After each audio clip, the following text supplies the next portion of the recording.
फिर से एक नए वीडियो में आपका स्वागत है। आज का हमारा टॉपिक है धातु और उसके अयस्क। ये बहुत ही इम्पोर्टेंट टॉपिक है बच्चों।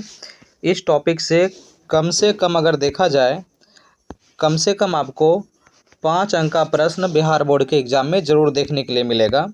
इसमें आपका ऑब्जेक्टिव और सब्जेक्टिव दोनों बच्चों क्लियर हो जाएगा।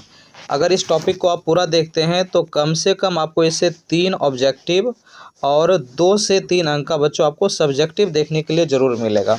कुल मिला के अगर देखा जाए तो इस वीडियो से आपको कम से कम 5 अंक का प्रश्न देखने के लिए मिलेगा। चलिए तो वीडियो को शुरू करते हैं। धातु और उसके अयस्क। इस वीडियो में बच्चों हम देखेंगे धातु और उसके अयस्क जो होते हैं उसको देखेंगे, साथ ही साथ हम मिश्र धातु को भी देखने वाले हैं। तो वीडियो को आप पूरा ज़रूर देखिएगा। चलिए शुरू करते हैं। देखिए बच्चों, सबसे पहला है हमारे पास धातु एल्युमिनियम। और एल्युमिनियम के अयस्क कौन कौन से होते हैं? एल्युमिनियम का अयस्क हो जाता है बॉक्साइट, क्रायोलाइट, कोरंडम और डायस्पोर। इसमें आप बॉक्साइट जरूर याद रखेंगे। बॉक्साइट बहुत बार पूछा गया है कि एल्युमिनियम का अयस्क कौन है। बॉक्साइट जरूर आता है बच्चों, तो इसे आप याद रखिएगा। इसके बाद फिर है चांदी का। बच्चों पूछ लेगा कि चांदी के अयस्क कौन कौन से होते हैं। तो चांदी का अयस्क है बच्चों अर्जेंटाइट, उसके बाद नेटिव सिल्वर, एजुराइट और सिल्वर एजुराइट।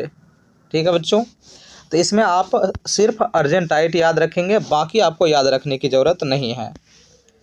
फिर हो जाता है जस्ता का। जस्ता जिसे जिंक भी कहा जाता है और इसका संकेत होता है बच्चों Zn। इसका जो अयस्क है वो है जिंक ब्लेंड, जिंकाइट और कैलेमाइन। इसमें आप मात्र इसमें 2 याद रखेंगे, जिंक ब्लेंड और जिंकाइट। बाकी कैलेमाइन आपको नहीं याद रखना है, ये ज़्यादा नहीं पूछा जाता है। अगला है बच्चों लोहा का। अगर हम लोहा की बात करते हैं तो लोहा का अयस्क हो जाता है magnetite, hematite, siderite, limonite, iron pyrite. इसमें मुख्य रूप से आप याद रखेंगे बच्चों हेमाटाइट और मैग्नेटाइट। ये बस आप 2 याद रखिएगा, इससे आपका काम बन जाएगा। फिर है बच्चों सीसा।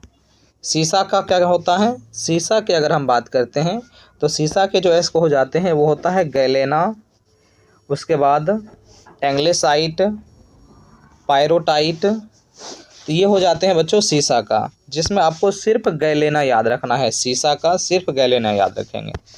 पारा का याद रखेंगे सिनेबार। ठीक है बच्चों, सीसा का हो जाएगा गैलेना और पारा का आप सिनेबार याद रखेंगे, बस एक। चलिए तो धातु और उसके अयस्क हम देख लिए हैं। इसे आप लोग कॉपी में ज़रूर नोट कर लीजिएगा।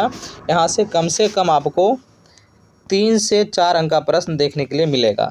फिर बच्चों मिश्र धातु से प्रश्न पूछा जाता है। तो आइए एक बार मिश्र धातु को देखते हैं। मिश्र धातु क्या होता है? 2 या 2 से अधिक धातुओं का मिश्रण ही बच्चों मिश्र धातु कहलाता है। मिश्र धातु में सबसे पहला है पीतल। पीतल है। पीतल जो होता है वह तांबा और जिंक का मिश्रण होता है। तांबा को हम कॉपर भी कहते हैं, इसका संकेत हो जाएगा Cu और जिंक का संकेत बच्चों होता है Zn। ठीक है, फिर उसके बाद हो जाएगा, और इसका ट्रिक आप याद रखिएगा, पीतल का पी ले लेंगे, ता का ता और जी का जी। तो पीतल का जो ट्रिक हो जाएगा ये हो जाएगा पिताजी। इसे आप याद रखेंगे। चलिए इसके बाद है बच्चों कांसा। कांसा का जो हो जाता है, कांसा जो है यह तांबा और टीन का मिश्रण है, इसे आप याद रखें। सोल्डर सीसा और टीन का मिश्रण है।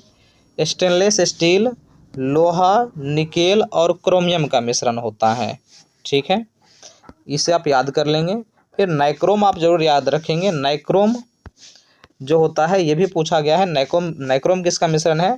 तो यह निकेल और क्रोमियम का मिश्रण होता है, जिसमें 80% निकेल होता है। तो आपको बताना है कमेंट बॉक्स में कि इसमें क्रोमियम बच्चों कितना प्रतिशत होगा, इसे आप कमेंट बॉक्स में बताएंगे। और एक प्रश्न है आपके लिए जिसका उत्तर आपको कमेंट बॉक्स में देना है। आपको बताना है कि कौन सा धातु द्रव अवस्था में पाया जाता है। तो कमेंट बॉक्स में इसका आप उत्तर देंगे कि कौन सा धातु जो है वह द्रव अवस्था में पाया जाता है। और अगर आपको याद हो तो आप ये भी बताएंगे कि कौन सा अधातु है जो द्रव अवस्था में पाया जाता है। इस दोनों प्रश्न का उत्तर आप लोग कमेंट बॉक्स में दीजिए। चलिए फिर मिलते हैं अगले वीडियो में। जय हिंद।